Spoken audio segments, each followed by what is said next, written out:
Hi friends, అందరికీ welcome to కేడిఫీ form. ఈరోజు మనం సాధారణంగా ప్రతి దొడ్లో మరియు ప్రతి ఫామ్లో ఎప్పుడూ ఉండే సమస్య అయిన పుల్లోరం లేదా వైట్ డయేరియా గురించి తెలుసుకుందాం. ఈ వ్యాధి లక్షణాలు, రావడానికి కారణాలు మరియు నివారణ చర్యల గురించి మాట్లాడుకుందాం. దీనిని తెల్లపారుడు రోగం అని కూడా అంటారు. ఇది ఎక్కువగా చిన్న వయసు కోడి పిల్లలలో వస్తూ ఉంటుంది.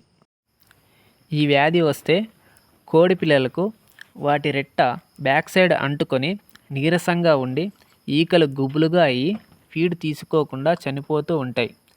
దీనికి ముఖ్య కారణం సాల్మోనెల్లా బ్యాక్టీరియా.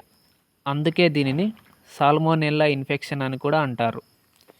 ఈ వ్యాధి ముఖ్యంగా ఒక కోడి నుంచి ఇంకొక కోడికి మరియు వాటి గుడ్ల ద్వారా వస్తూ ఉంటుంది.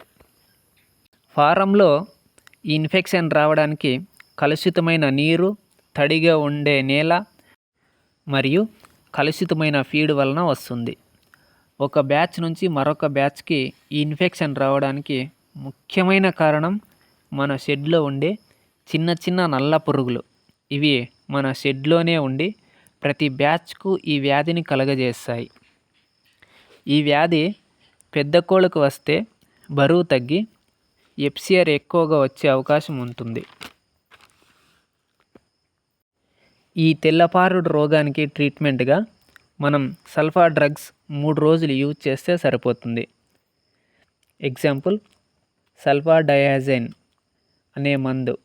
దీంతోపాటు ఏదైనా బి కాంప్లెక్స్ టానిక్ యూజ్ చేస్తే మంచి ఫలితం ఉంటుంది. ఈ బి కాంప్లెక్స్ అందుబాటులో లేకుంటే బెల్లం వాటర్ ఇవ్వండి. ఇలా బెల్లం వాటర్ ఇవ్వడం వల్ల కోడి మెటబాలిజం దెబ్బతినకుండా ఉంటుంది. ఈ మందులు ఎక్కువ మోతాదు లేదా ఎక్కువ రోజులు ఇస్తే కోడి మూత్రపిండాలు దెబ్బతినే ప్రమాదం ఉంది. మరియు నాటి కోళ్ళలో గుడ్లు పెట్టే కోళ్ళకు ఇవ్వకపోవడమే బెటర్.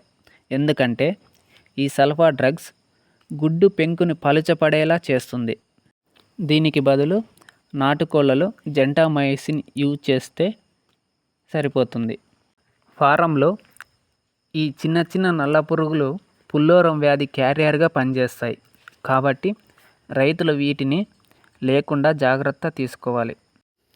ఈ నల్ల పురుగుల నివారణ కోసం రోగర్ అనే మందుని పిచికారీ చేస్తే ఓ మోతాదు ఫలితం ఉంటుంది. ఈ స్క్రీన్ పైన ఇమేజ్ పెడతాను, చూడండి.